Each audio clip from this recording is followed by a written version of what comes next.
Nos foi proposto esse tema, chamado Medos e Fobias, que é bem interessante. E quando nós fomos pesquisar de que forma abordar isso dentro de uma casa espírita, nós vimos que poderia ter uma expectativa que cada um imaginaria receber vindo numa palestra sobre medos e fobias.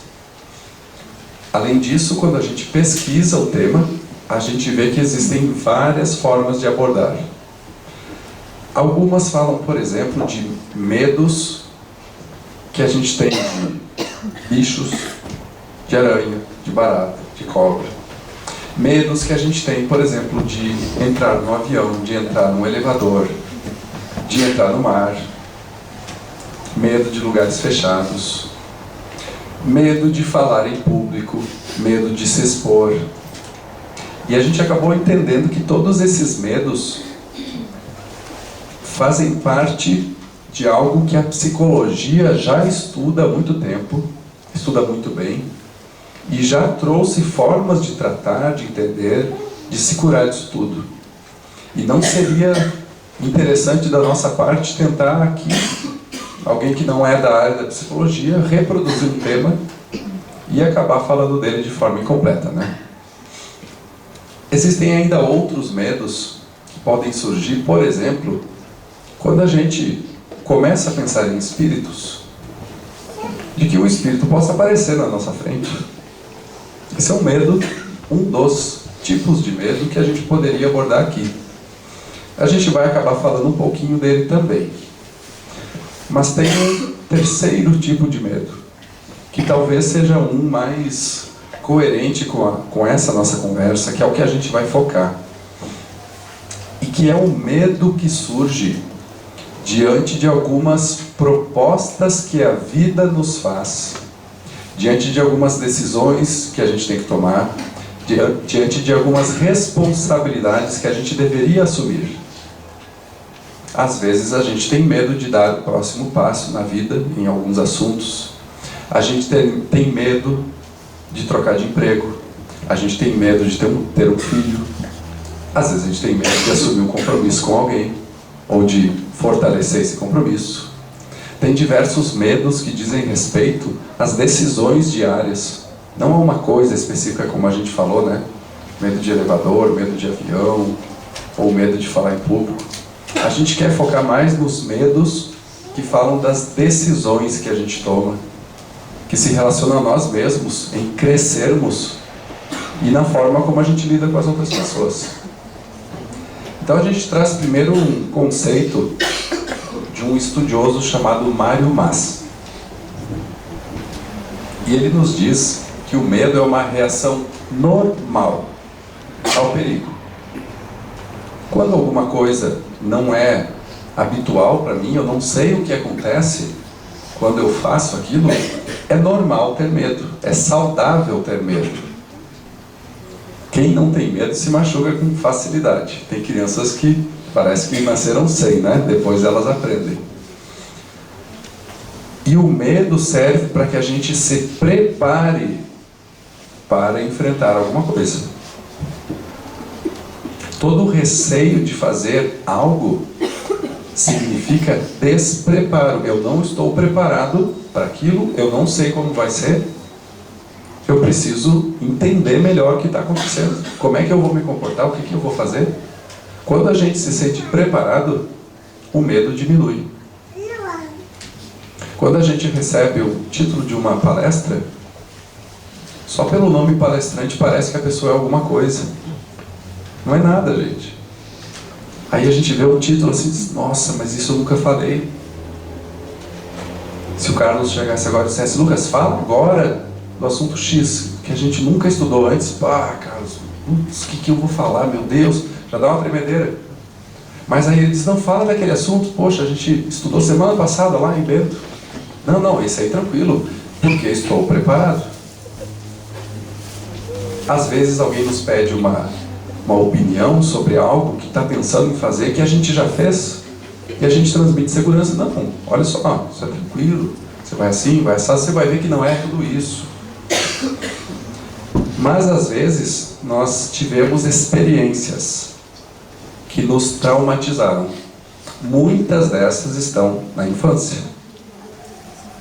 Já a doutrina espírita nos diz, além da infância, nós podemos ter experiências de outras vidas que foram impactantes para a gente. Aí entram aquelas fobias, aqueles medos sem medida, né? Aqueles medos exagerados, assim, que a gente não sabe de onde vem. Então, pessoas que passaram por experiências de morte, de alguma forma, às vezes não conseguem lidar bem com isso e gravam dentro de si o medo de que se repita aquilo. E aí se vem diante de situações normais com um medo tremendo de alguma coisa. É nessa hora que a psicologia vem, quando são casos assim, para nos ajudar, assim como a doutrina espírita. Mas a gente precisa, nesses casos de fobias, desses exageros do medo, a gente precisa buscar um médico, um profissional da área, para nos auxiliar. E o que nos diz esse pesquisador, o Mário? Que nós não podemos viver presos a esses medos indefinidamente. A gente tem que buscar formas de superar eles, de se sentir preparados para avançar na vida. E o que a gente encontra de Jesus em uma das referências que ele faz ao medo? Ele nos fala no Evangelho de Mateus, que nós ouviríamos falar em guerras, em problemas que enfrentaríamos, e a gente está vivendo justamente essa fase a que ele se referia, e ele diz, não vos assustei. Não fiquem com medo desses momentos, porque é necessário que isso tudo aconteça, mas não é o fim. Jesus já sabia que nós passaríamos por momentos difíceis, muita gente teria medo do que aconteceria, muitos imaginariam que seria o fim da humanidade, que o planeta deixaria de existir, mas ele dizia, tem alguém no comando, tem alguém acima disso, que sabe o que está acontecendo, que sabe qual é a necessidade desses eventos, e vai fazer com que todo mundo passe por isso. Por isso ele dizia, não tenha medo. Buscando mais algumas referências, o Euripides School nos traz esse trechinho aqui importante, que diz que o medo edifica muros ao discernimento. Quer ver um exemplo? Tem alguém muito próximo de mim, acho que ninguém aqui conhece minha esposa, né? Então vou falar dela mesmo. Quando eu invento, eu digo que é alguém que eu conheço. A minha esposa tinha, não tem mais, conseguiu superar, tinha um medo danado de aranhas. Mas pensa no medo, gente, de se arrepiar em pensar. E às vezes a gente estava dirigindo nas estradas, de vez em quando passa umas... Parece um prato de sobremesa, né? Desse tamanho assim. E tinha uma passando. Mas ela ficava, coitadinha, toda arrepiada, morrendo de medo. Mas, Vanessa, ela está fora do carro. Ela está a 20 metros da gente. E quando passar, vai passar uns 3 metros da gente, a gente vai passar 80 por hora. Ela disse, eu sei, mas eu não sei. Eu sei, mas eu continuo ficando com muito medo. Foi até que ela conseguiu passar por isso. E hoje ela só não gosta. Mas aquele medo, esse acabou. Só que quando vinha esse medo, não dava nem para raciocinar. Eu estou dentro de um carro fechado, não vai acontecer nada. Às vezes o medo nos toma de tal forma que a gente não consegue nem pensar. Peraí, tem fundamento que eu estou pensando? Vai realmente acontecer algo? Às vezes o medo é tão grande que não dá nem para pensar direito nisso. E aí ele impede análises, reflexões, soluções para o nosso dia a dia. Como se tivesse uma lanterninha dentro da gente que aponta o caminho e ela tivesse desligada. A gente para de raciocinar. Por isso da importância de falarmos sobre esse medo e começar a trazer luz de que existem formas sim da gente vencer isso tudo, e a doutrina espírita é um dos pilares que a gente traz para esse tratamento. E aí a gente vai para Kardec, lá no Livro dos Espíritos. E ele nos diz o seguinte, o Espiritismo traz uma realidade nova para a gente, que mostra as coisas de um outro jeito, e isso neutraliza, diminui os efeitos do medo exagerado, de um temor exagerado. Por exemplo, falamos antes de medo de espíritos, né? Entrar num lugar escuro sozinho. E Deus me livre. Eu entrar aqui sozinho? Não, Deus me livre. Olha, eu não tive medo de entrar aqui com todos nós nessa sala. Temos quantas pessoas hoje? Cabe quantos aqui? 50? Então tem 60. 60 espíritos que eu estou vendo. Todos encarnados, mas são espíritos. Deve ter mais uns 120, 180 desencarnados, que vieram junto com a gente, outros já estavam, outros são trabalhadores da casa. Então a gente está umas 300 e poucas pessoas aqui, 200 e tantos, 300. Esses espíritos são iguais a nós. Eles só não têm o corpo. E por não ter o corpo, a ação deles para nos machucar, se é que a gente imaginava isso quando ficava com medo de ir a algum local escuro, essa possibilidade chega a zero. Eles não têm como tocar na gente, não tem como fazer mal para a gente. Mas a gente cria um medo de que algo vai acontecer, e não vai acontecer nada. Além disso, quando eu estou num lugar claro, todo branquinho, tá? Bem claro, cheio de luz, igual aqui. Está cheio de espíritos ao meu redor. Sempre esteve. Eu só não sabia. Eu só não sabia disso. Mas eles sempre estiveram. Então não tem motivo para a partir de agora eu começar a ter medo. Eles sempre estiveram lá. Tem um deles que é um grande amigo meu. A gente costuma chamar de anjo da guarda, né? É um espírito que foi selecionado a dedo para me acompanhar desde que eu nasci. Porque ele conhece a minha história, ele sabe a programação que eu tenho para essa vida, quais são as características que eu deveria tirar de dentro de mim, porque não me fazem bem, quais são os medos que eu tenho, que eu vou ter que superar, o que eu preciso aprender. Ele sabe de tudo isso. Ele passa a maior parte do tempo do meu lado. É um espírito. Então, quando eu começo a ver dessa forma, a própria morte deixa de ter aquela sombra que tinha. Porque eu já sei, por exemplo, que quando eu morrer, meu corpo vai se desligar. Como uma máquina, como esse projetor. Eu vou ali e desligo ele. Aí a luz para de sair aqui. Esse corpo vai ser desligado. No entanto, eu não sou este corpo. Eu não sou isso aqui. Às vezes eu ajo como se eu fosse, mas eu não sou esse corpo. Ele é um empréstimo que Deus me fez. O Carlos me emprestou o projetor para a gente poder mostrar aqui as ideias. É só um empréstimo, depois eu devolvo. Essa roupa aqui, em algum momento eu tiro. Não preciso dela para sempre. E este corpo também, em algum momento, eu devolvo. Além disso, todo mundo aqui tem alguém que ama e que já partiu, né? Que já desencarnou. Como seria o reencontro? Como seria? Não. Como será? Porque ele vai acontecer. Como será esse momento? Para alguns aqui é uma despedida, né? A gente nem sempre pensa que às vezes a gente está ali num velório, tem aquele corpo tão abençoado, porque serviu durante tantos anos aquela pessoa, e nós todos estamos velando, nos despedimos de um. Mas este ser se despede de quantos? É muito mais difícil para este ser do que para mim. Porque essa pessoa deixa muitos outros aqui. No entanto, este ser abre os olhos do outro lado e vê gente que talvez nunca tenha imaginado ver de novo. E quando eu vejo que eu vou passar por isso, eu um dia vou abrir os olhos e vou dizer: mãe, eu vou dizer isso. Faz tanto tempo que alguns de nós não dizem mãe, ou pai, ou filho, ou seja quem for, tanto tempo. E um dia a porta vai abrir e essa pessoa vai estar lá na sua frente. Qual o motivo do medo? Se é para isso que a gente morre, para reencontrar, para voltar para casa, igual agora, a gente vai voltar para casa daqui a uns minutos.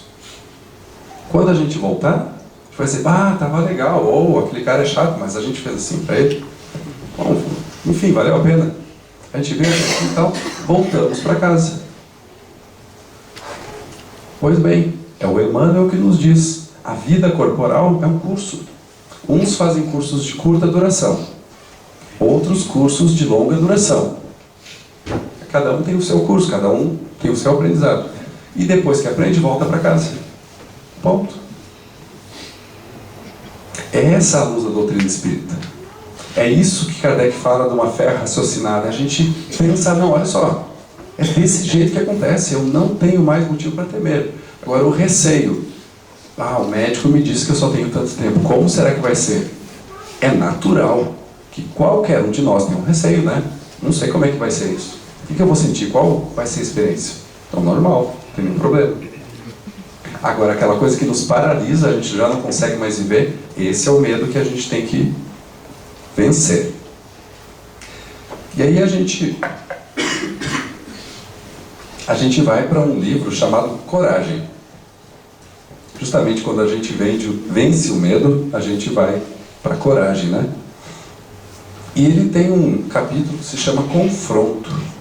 Quem ditou essa mensagem a Chico Xavier se chama Albino Teixeira. Olha que legal que ele fala sobre as coisas que a gente constrói. Aí já vindo para o medo, às vezes, de dar o próximo passo, né, de tomar decisões. Ele diz assim, nos temas do plano físico, temas daqui, dessa terra aqui, né? Projeto que não se constrói. Terra desempregada, uma terra que a gente não usa, não planta, né? Livro que ninguém lê. Receita, uma receita de bolo, né, escondida. Ninguém olha para ela. Essa aqui é a minha secreta, eu não mostro para ninguém. Carro sem uso.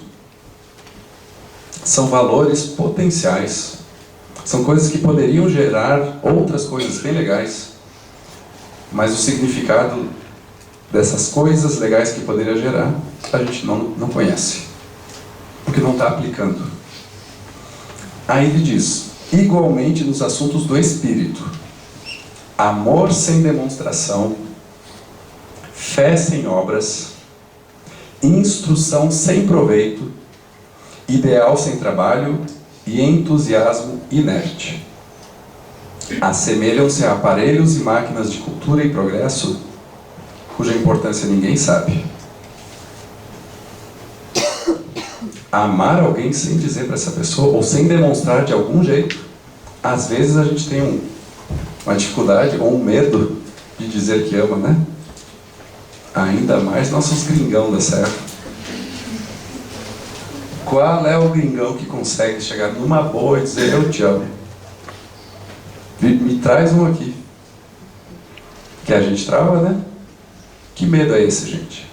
O que nós aprendemos na nossa infância que nos faz não conseguir estabelecer um elo com alguém que é importante? E aí depois que essa pessoa parte, aí bate o arrependimento. A fé, eu acredito em Deus, mas não fazer nada por ninguém, não ajudar o próximo, não se melhorar, não se aproximar da família, não fazer nada. Essa fé não serve para nada. Estudar sem se melhorar, sem construir algo diferente, né? Fazer algo com aquilo que eu aprendi. Opa, agora eu vi que é desse jeito, é daquele outro. Fazer algo com isso. Ter um ideal, ter um entusiasmo e não trabalhar. Se colocar em movimento, fazer as coisas acontecerem, vir aqui ajudar, trabalhar. E aí o Albino Teixeira diz, essas imagens nos fazem reconhecer que sem a aplicação, e olha que legal, ele diz, aplicação nos acertos e desacertos. A gente não aprende só acertando, a gente aprende mais errando, mas só aprende fazendo. Só se erra fazendo. Ninguém erra não fazendo. Erra por não fazer, né? Mas quando se bota em movimento, uma hora vai errar alguma coisa. E isso vai fazer aprender. Sem a aplicação nos acertos e desacertos, ilusões e desilusões, conquistas e fracassos, o conhecimento espírita, este aqui que a gente está buscando, não passa de um sonho muito distante. É o Emmanuel que diz também, aliás, o Emmanuel disse isso, está registrado no livro Renúncia, quando o Emmanuel se chamava Padre Damiano, se não me falha a memória, é isso. E naquele livro ele é um dos personagens, não o personagem principal, mas um dos. E eles estão estudando o Evangelho. E o Padre Damiano diz para aquela família que estudava o Evangelho com ele: a compreensão real do que disse o Cristo, nós só teremos aplicando no dia a dia. Por isso, gente, que palestrante pode até achar que alguma coisa não é nada, não. Não é nada. Porque está cheio de mãezinha por aí, cheio de vozinha, cheio de pai abnegado, cheio de gente que nunca entrou aqui. Não sabe do que a gente está falando, em termos intelectuais. No entanto, são tão abnegados à sua família, ao seu trabalho, se colocam de lado pelos outros que estão aplicando tudo que o Cristo falou. E a gente aqui está só de lorota. Falar, não serve para nada. Aplicar o que o Cristo falou, isso sim, nos capacita a segui-lo. Quando se diz assim, vamos seguir o Cristo, como que é seguir o Cristo? Não estou vendo ele, não está aqui, como é que eu vou seguir? O seguir ele é tentar fazer o que ele fazia, do jeito que ele fazia, com o sentimento que ele tinha ao fazer algo. Aí dá para tentar fazer aquilo que ele nos falou: faça ao próximo do jeito que você gostaria que o próximo lhe fizesse. Então, ao se colocar nessa tentativa, a gente começa a seguir o Cristo. E o Albino Teixeira termina essa mensagem nos falando: guardemos... ele já terminou essa, aqui tem uma segunda dele aqui. Ele nos traz um outro textinho falando assim, sobre males pequeninos. E ele diz: tenhamos cuidado com alguns males que nós achamos que são pequeninos. Aí dá exemplos. Não é a chuva, o aguaceiro, que arrasa uma árvore. É a praga quase imperceptível. A gente nem enxerga as pragas, né, da plantação. Elas são muito pequenininhas. São elas que arrasam a plantação, a árvore. Não é a selvageria da mata, estar no mato, que impede o avanço do pioneiro. É uma pedrinha dentro do sapato dele, que faz com que ele vá devagar. Não é a serração que orienta o viajante, é a falta da bússola. A bússolazinha, sem ela não dá para saber para onde se vai. Não é a mordida de uma cobra que extermina a existência de uma pessoa. É a dose muito pequenininha de veneno que ela injeta. Aí ele nos diz assim: na vida comum, não são as grandes provações que aniquilam a criatura, e sim males supostamente pequenos, os quais a própria pessoa muitas vezes ela escarnece, ela não dá bola para aquilo, ela acha que não é importante, sendo eles o ódio, a angústia, o medo e a cólera. Esses pequenos males, se a gente deixa que se alojem dentro da gente, crescem numa medida muito grande, muito, muito importante. Se a gente conhece alguém que permite que o ódio lhe domine de vez em quando, é muito fácil essa pessoa explodir, né? Pessoas que permitiram por muito tempo que a angústia lhes dominasse, estão sempre apreensivas pelo que nem aconteceu ainda, sempre nervosas pelo que nem está na frente delas. A cólera, que faz com que a gente exploda quando alguma coisa não é como a gente quer. A gente acaba ferindo as pessoas porque não é do jeito que eu queria, né? E o medo, que a gente já vem falando, né? Então, ele nos fala que essas pequenas coisinhas precisam ser vistas, iluminadas. Eu preciso saber que eu tenho. Se eu tenho, claro, né? A primeira coisa que eu preciso para me tratar, se eu quero crescer, é admitir para mim mesmo, não é para os outros. Porque às vezes dói para a gente falar direto para os outros: olha, eu tenho tal problema. Não é para os outros, é para mim mesmo. Porque na maioria das vezes a gente nega para a gente mesmo. E aí vem um amigo, ou como a gente diz, um inimigo, alguém que a gente não gosta, e aponta para a gente assim: ah, porque tu é um egoísta, tu é um isso, aquilo, não vamos ficar aqui trazendo exemplos. Mas às vezes alguém nos aponta e diz, e a gente: mas em tu também. Às vezes essas são as situações em que alguém tem coragem de dizer pra gente o que a gente faz, que nem a gente tem consciência. Deus sabe de tudo. Deus sabe daquela circunstância também. E quando alguém aponta pra gente e nos diz algo sobre nós, tem duas possibilidades, gente. As duas excluem o medo e excluem ficar bravo com os outros, quer ver? Se o Carlos vem e diz que eu sou... O que, Carlos? Diz aí alguma coisa. Não, mas seja bom na ideia. O que tu diria? Sim. Tem que ser algo ruim. É muito difícil, né? Falar o que é ruim. Tu é um egoísta, só pensa em ti, que olha o que tu fez naquele dia, olha. Tem duas possibilidades. Primeira possibilidade: o Carlos está errado, porque ele imaginou uma coisa que não é verdade. Se ele está errado, eu tenho algum motivo para ficar ofendido, bravo? Está errado, não sou egoísta. Segunda possibilidade: o Carlos está certo, realmente, eu só pensei em mim, eu não avaliei tudo, eu fiz de um jeito que só para mim ficava bom. E ele está certo. E eu acabo de receber a oportunidade de pensar nisso e tentar mudar, se for a minha vontade. Tem algum motivo para eu brigar com ele? Pelo menos aqui na palestra não. A questão é a gente aplicar isso lá fora, né? Ou a pessoa está errada ou ela está certa. Se ela está errada, tudo bem. Se ela está certa, melhor ainda, porque agora eu posso fazer algo a respeito. E aí a gente vai um pouquinho mais para frente, quando a gente entra na solução dos medos.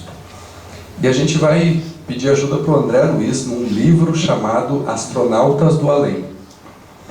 Num capítulo chamado Não Tema. Aqui é onde a gente busca na doutrina espírita força para vencer medos, angústias, né? Sabendo que tem também o tratamento do psicólogo, tem aquilo que a psicologia vai nos trazer de ferramentas que a gente não deve deixar de buscar. Mas a doutrina espírita vem como algo a mais para nos ajudar. E ele diz assim: não tema, creia somente. Isso são palavras de Jesus. Aí o André Luiz continua: creia na harmonia, na justiça, na verdade e no bem. Por que ele nos diz isso? Porque tem acontecimentos que nos fazem acreditar que está tudo perdido. Vocês viram o que os caras fizeram lá em Brasília? Nossa, mas está tudo perdido. Não tem jeito mesmo. Não, tu viu que o outro lá, aí tu viu que aqui... E a gente começa a criar uma coisa... Olha só, gente. O universo é infinito.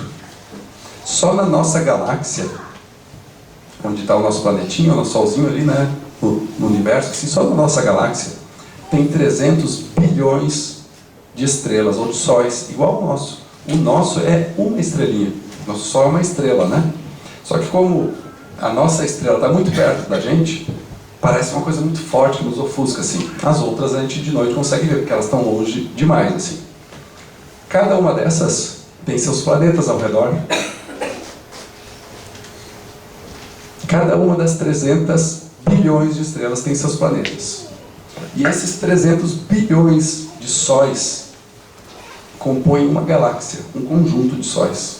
Sabe quantas galáxias existem que os cientistas já conseguiram ver?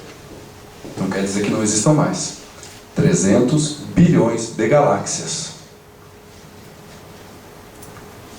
Será que nessa imensidão do universo, Deus conduzindo espíritos durante toda a eternidade, espíritos crescendo, melhorando, aprendendo, evoluindo, planetas passando de provas e expiações para planetas de regeneração, para planetas felizes, essa coisa toda acontecendo, mas no Brasil, Deus perdeu a mão aqui.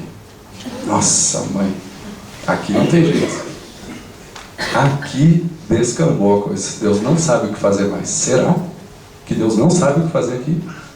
Ele não tem poder suficiente para aqui fazer as coisas acontecerem como Ele gostaria? Acho que tem. Se tem, por que não está fazendo? Aí tem uma coisa importante aqui. A gente acha que sabe o que Ele deveria estar fazendo. Mas tem muitos momentos da nossa vida que a gente acha que as coisas estão erradas. E lá na frente a gente entende o valor que teve aquela experiência. Que eu não teria alguns aprendizados se não fosse aquela experiência. Creia na harmonia, na justiça divina, na verdade, no bem. Não se desconecte disso, mesmo que o entorno pareça mostrar que está tudo perdido, porque não está. Somos livres, inclusive para errar, mas sob a proteção de leis vigilantes. Essas leis não permitem que a injustiça aconteça em lugar nenhum. Se algo está acontecendo, tem algo a ver comigo. Algo a ver com escolhas que eu fiz agora, ou algo a ver com escolhas do passado, que pedem que eu participe de algumas situações hoje para me fortalecer, para ajudar pessoas que eu posso não ter ajudado, posso ter prejudicado ou posso apenas ter me omitido no passado. Muitas dessas omissões do passado, muitos desses males que eu já causei a outras pessoas, Deus resolve ou começa a solução disso com algo chamado família. Ele diz assim, sabe, Lucas, aquela pessoa que tem tanta dificuldade, nossa, que é tão difícil para ti estar perto daquela pessoa. Quem sabe nessa próxima encarnação aqui, que vai começar em 81, ela começou em 81 essa encarnação. Quem sabe um ano depois, esse ser que tu tem dificuldade reencarna também, em Bento. Tu vai nascer em Gravataí, tá, Lucas? Eu nasci lá. Mas numa certa idade tu vai vir para Bento. Tu vai ver que a vida vai te arrastar até Bento. E tu vai encontrar essa pessoa, vai se apaixonar, vai casar. Ela será tua esposa. E vocês vão estar unidos de uma forma que tu vai ser obrigado, Lucas, a começar a enxergá-la de outro jeito, a respeitar. Justamente naquela fase da vida que em outros momentos não conseguiu fazer isso. Ou quem sabe, Lucas, a gente até te manda um filho em 2016, ele já está com 3 anos. Pelo menos ali nos primeiros 5 ou 6 ele vai ser um anjo aos teus olhos. Mas depois a relação conflituosa de vocês do passado vai surgir de novo. E agora, Lucas, olha que bênção, vai ser a tua chance de fazer diferente. Eu sou livre para fazer o que eu quiser. Mas existem leis que vigiam cada passo meu. E elas pedem que eu harmonize aquilo que eu um dia desarmonizei. E Deus sempre está com a gente. É por isso que nós devemos vencer os medos. Porque Deus está conosco. Nunca se afastou, nunca vai se afastar. E olha que legal essa frase, gente.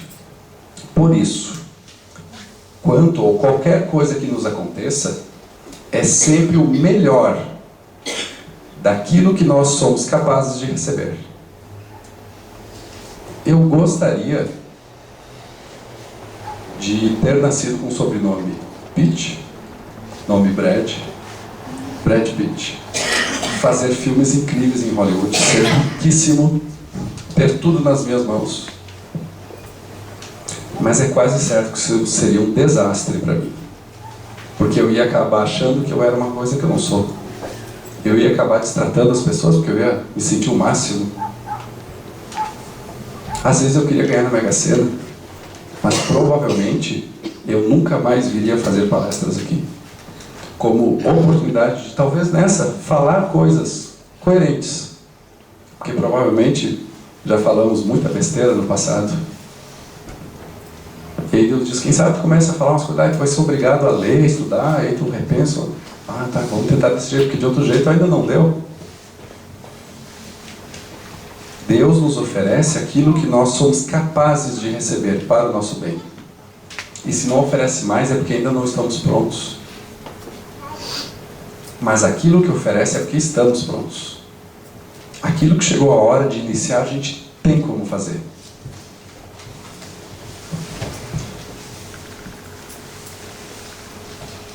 E ele nos diz: nunca desfaleça, nunca perca suas forças diante das provas que a vida está lhe trazendo.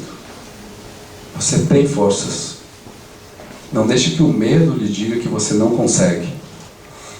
Aí ele diz assim: hoje é possível que você esteja sofrendo o cerco de vários problemas. É possível que a vida esteja difícil para a gente nesse momento, com várias coisas acontecendo. No entanto, se a gente lembrar das instruções do amor, se a gente lembrar da forma de fazer para os outros com respeito, com educação, sem tirar nada de ninguém, sem querer ganhar vantagem, sempre fazer a coisa correta. Essas instruções que traçam o caminho certo entre as margens da humildade e do serviço. Então, trabalho e humildade. Humildade o quê? É eu ser quem eu sou, não querer parecer mais, não querer ser igual a ninguém, né? Ser quem eu sou e trabalhar. Desse jeito, eu vou encontrar o rumo certo para todas as soluções. Não é necessário ter medo. Basta eu me manter sendo quem eu sou, sem mentir para mim mesmo, e trabalhar todos os dias, seguir, continuar. Mas aí ele dá só um alerta. Para isso é necessário não permanecer na inércia. Começar, dar o primeiro passo, seja qual for a decisão que eu tenho que tomar, o movimento que eu preciso fazer, a mudança que eu preciso fazer dentro de mim, começar. Às vezes é pedir ajuda para alguém, conversar com um amigo para dizer: o que tu acha? É ler alguma coisa, é fazer um fraterno no centro espírita, é fazer um fraterno com aquele grande amigo ou amiga, né? Quanta gente faz fraternos com a gente por aí, só de nos ouvir, né? De conversar. É buscar num livro, no YouTube, aonde for, mas não ficar na inércia, porque o tempo da nossa encarnação é a coisa mais valiosa que nós temos. Se a gente fosse capaz de colocar aqui quantos dias de vida nos restam, vamos colocar em meses. Eu estou com 38 anos, não parece, eu sei, mas eu já estou com 38 anos. Qual é a expectativa de vida para mim? Eu acho que eu sou uma pessoa saudável, sim, faço exercício e tal. Então eu acho, para mim, eu vou até 90. Pelo menos. Pelo menos. 90 menos 38 dá 52. Gente, 52 parece muito tempo, mas se você pegar copinhos assim, botar aqui 52, faz umas fileirinhas de 10, tem 5 fileiras aqui. Isso é tudo que eu tenho. Só isso. Tudo que tenho. Cada ano que avançar eu vou tirando um assim. Eles vão encurtando. Se eu for pensar, por exemplo, quanto tempo eu tenho com os meus pais. A minha mãe já desencarnou. Então ela já está lá vivendo as experiências de lá. O meu pai está com 70. Ou 60. 70. Não, 60, coitado, 60. 60. Gente, quanto tempo eu tenho, por exemplo, se eu gostava muito quando a gente era pequeno de ir pra praia com eles. Então é uma coisa que, sabe, mexe lá dentro, assim, quando a gente pode ir pra praia juntos. Porque, foram umas épocas tão legais, assim, pra mim. Então, quantas vezes eu ainda posso ir pra praia com ele? É só uma vez por ano. É no verão, né? Claro, pode ter uns finais de semana ali. Mas é uma vez por ano. Será que com 90 o meu pai vai estar querendo ir para a praia comigo? Até a beira do mar? Acho que não. Eu acho que vai até os 70, 75. Se for 70, eu só tenho mais 10. Depois acabou. Só 10. Para lembrar de uma vida. 10. Se no final do ano eu inventar uma desculpa, que eu tenho isso, que eu tenho aquilo, que eu tenho trabalho, que eu não posso, porque... Só 9. E se eu entrar num ritmo que eu não paro para pensar nisso, daqui a pouco vão ser 5, 2, 1 e acabou. Não tem mais. O tempo é a coisa mais importante que nós temos. Para estar com as pessoas, para aprender, para ter momentos assim. A gente poderia estar no bar bebendo, né? A gente poderia estar fazendo um monte de besteira, mas a gente está aqui. se fortalecendo para a vida. O tempo é a coisa mais importante que a gente tem. Então, não permitamos que o medo nos atrapalhe no uso correto desse tempo. Peço desculpa pela voz de... não sei o que eu ia dizer, tá com a rachada, tá um caos aqui.